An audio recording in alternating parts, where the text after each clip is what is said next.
जय हिंद दोस्तों। बड़ा ही प्राउड फील होता है ये बताते हुए कि दुनिया में केवल 7 ही अजूबे हैं और उनमें से एक इंडिया में है, जिसे हम ताजमहल के नाम से जानते हैं। ताजमहल लंबे समय से विवादों में घिरा हुआ है। पहले 1965, फिर 2000, फिर 2007, फिर 2017 और अब 2022 में भी कोर्ट ने या आर्कियोलॉजिकल सर्वे ऑफ इंडिया ने इस पे बहस करने से इनकार कर दिया है। दरअसल दोस्तों 2022 में रंजीत सिंह, जो कि एक यूथ मीडिया लीडर हैं, उनके द्वारा एक पिटीशन दायर किया गया कि सर ताजमहल के 22 दरवाजे जो पिछले 84 साल से बंद है, उनको खुलवाकर एक बार सर्वे करवाया जाए। इनका मानना है कि ताजमहल एक ऐसे हिंदू प्लेस पे बना है जहां पे पहले एक शिव मंदिर हुआ करता था और जो अवशेष हैं शिवलिंग और कुछ संस्कृत पुस्तकों के, वो इन्हीं 22 दरवाजों में बंद हैं। दोस्तों आपको याद होगा कि कुछ ऐसी ही कंट्रोवर्सीज हुई थी बाबरी मस्जिद को लेकर। हालांकि ये विवाद काफी लंबे टाइम तक चला था, लेकिन कम से कम सुप्रीम कोर्ट इस पे बहस या बात तो कर रही थी और फाइनली सर्वे में ये निकला कि मुगलों ने श्री राम लला के मंदिर को तोड़वाकर उस पे बाबरी मस्जिद का निर्माण करवाया था। ऐसा ही कुछ विवाद बनारस के ज्ञानवापी मस्जिद को लेकर चल रहा है और आर्कियोलॉजिकल सर्वे ऑफ इंडिया ने ज्ञानवापी मंदिर के सर्वे का परमिशन दे दिया है। लेकिन ताजमहल पे कोर्ट, गवर्नमेंट ऑफ इंडिया या ASI चुप क्यों है? दरअसल दोस्तों ताजमहल एक यूनेस्को वर्ल्ड हेरिटेज साइट है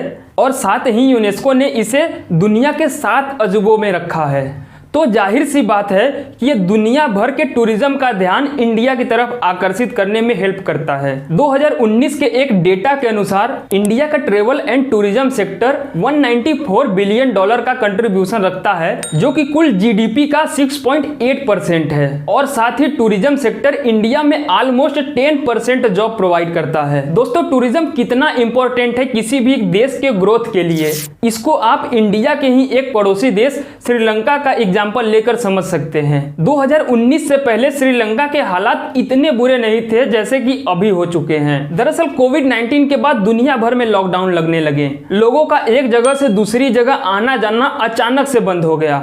इसका प्रभाव श्रीलंका पर भी पड़ा और वहां का टूरिज्म सेक्टर बिल्कुल ठप हो गया। लेकिन वर्ल्ड वाइड वैक्सीनेशन ड्राइव के बाद 2021 से श्रीलंका की इकोनॉमी धीरे धीरे पटरी पे लौटने लगी थी।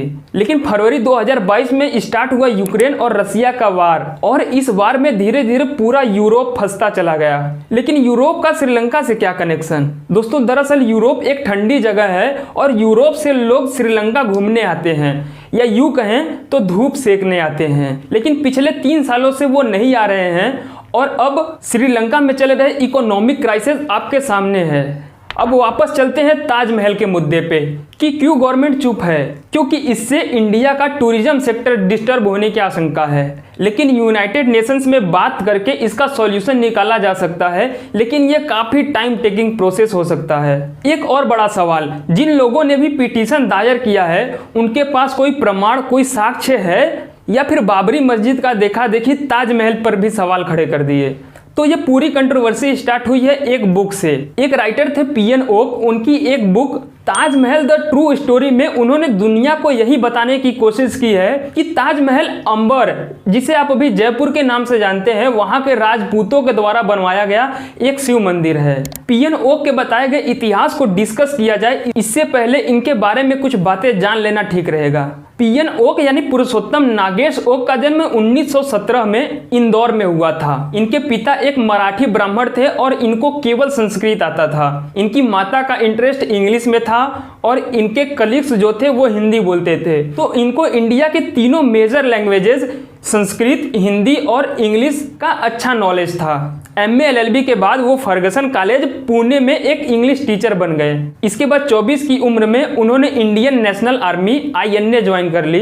इनको लिखने का बहुत शौक था। ये स्टार्टिंग से ही प्रो हिंदुत्व बुक्स और पंपलेट्स लिखते आए हैं, जो कि इंडियन हिस्ट्री को रिवाइज करते हैं, दोहराते हैं। इनके इसी लिखाई के प्रोफेशन ने INA छुड़वा दिया और 1947 से 1974 तक वो एक जर्नलिस्ट रहे और उसके बाद हिंदुस्तान टाइम्स के लिए एडिटोरियल लिखना स्टार्ट कर दिया। वो यही नहीं रुके, ministry of information and broadcasting में क्लास 1 के ऑफिसर भी रह चुके हैं। इसके बाद अपनी जॉब के कुछ पल American embassy information service new Delhi में भी बिताए हैं। दोस्तों मैंने आपको इनके बारे में इसलिए बताया क्योंकि आपको ये ना लग सके कि पीएन ओक कोई ऐसे वैसे राइटर होंगे और कुछ भी लिख दिए होंगे। दोस्तों क्या आपको पता है इस्लाम इंडिया में जन्मा धर्म नहीं है। मुगल जिन्होंने लगभग 300 साल तक इंडिया पर शासन किया वो असल में टर्किश हुआ करते थे। मुगलों का पहला शासक बाबर, जिसका जन्म टर्की में ही हुआ था। टर्की से आकर बाबर ने पहले तो काबुल पर अपना कब्जा किया, फिर 1926 में पानीपत के युद्ध में इब्राहिम लोदी को हराकर इंडिया पे अपना शासन शुरू कर दिया। पीएन ओक की बुक के 5 पॉइंट जो कि इशारा करते हैं कि ताजमहल एक तेजो महालया या फिर एक शिव मंदिर हुआ करता था। पहला, मुगल भारत में आए तो 1526 एडी में थे, लेकिन राजा परमार्दरी देव के द्वारा आगरा में तेजो महालया का निर्माण 1212 एडी में ही करवा दिया गया था। इसके बाद राजा मान सिंह को यह विरासत में मिली। इसके बाद राजा जयसिंह को भी ये विरासत में मिली। राजा जयसिंह सेकंड ने जयपुर में एक जयगढ़ फोर्ट बनवाया है और वहां पे दुनिया का सबसे बड़ा कैनॉन ऑन व्हील है। दूसरा, किसी भी मुगल कोर्ट पेपर या क्रॉनिकल में ताजमहल का जिक्र नहीं है। पीएन ओक के अनुसार ऐसी कोई भी कंट्री जहां पे मुस्लिम मेजोरिटी में रहते हैं वहां महल शब्द का प्रयोग नहीं किया जाता। तीसरा, औरंगजेब के टाइम के 3 दस्तावेज हैं, आदाबे आलमगिरी, यादगारनामा और मुरक्का ए अकबराबादी, लेकिन कहीं पर भी ताजमहल का जिक्र नहीं है। हाँ, लेकिन 1652 एडी के एक पत्र में औरंगजेब ने मकबरे के मरम्मत की बात कही है। अब सवाल इस पे भी खड़ा होता है कि अगर मकबरा स्टार्टिंग से ही बनवाया गया था तो इतनी जल्दी मरम्मत का नौबत तो नहीं आ जाता। चौथा, शाहजहां की पत्नी का नाम मुमताज बताया जाता है, लेकिन अगर इतिहास के पन्नों को खंगाला जाए तो इनका ओरिजिनल नाम अंजुमन बानो बेगम था और इन्हें मुमताज महल नहीं बल्कि मुमताज उल जमानी के नाम से बुलाया जाता था। शाहजहां के द्वारा राजस्थान से सेम वही संगमरमर के पत्थर मंगाए गए जिससे कि कभी राजा परमार्दरी देव ने तेजो महालया का निर्माण करवाया था। देखिए, अगर इतिहास में कुछ विदेशी इन्वेडर्स के द्वारा इंडियन मोन्यूमेंट्स को डिस्ट्रॉय किया गया या तोड़ा गया और अब इंडिया को वो धरोहर वापस मिल रहे हैं तो किसी भी इंडियंस के लिए ये अच्छी बात होनी चाहिए, चाहे वो किसी भी कम्युनिटी से बिलोंग करते हों। तो दोस्तों ये कुछ मेजर पॉइंट्स थे जिसके बारे में हमने डिस्कस किया। आपको और भी बातें सुनने को मिलेंगी यूट्यूब पे या अदर सोशल मीडिया पे, लेकिन इनका कंक्लूजन यही निकलेगा।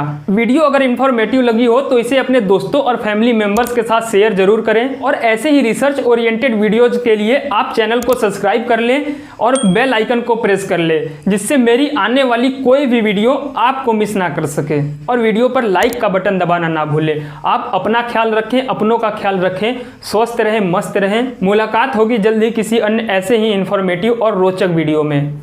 बहुत बहुत धन्यवाद।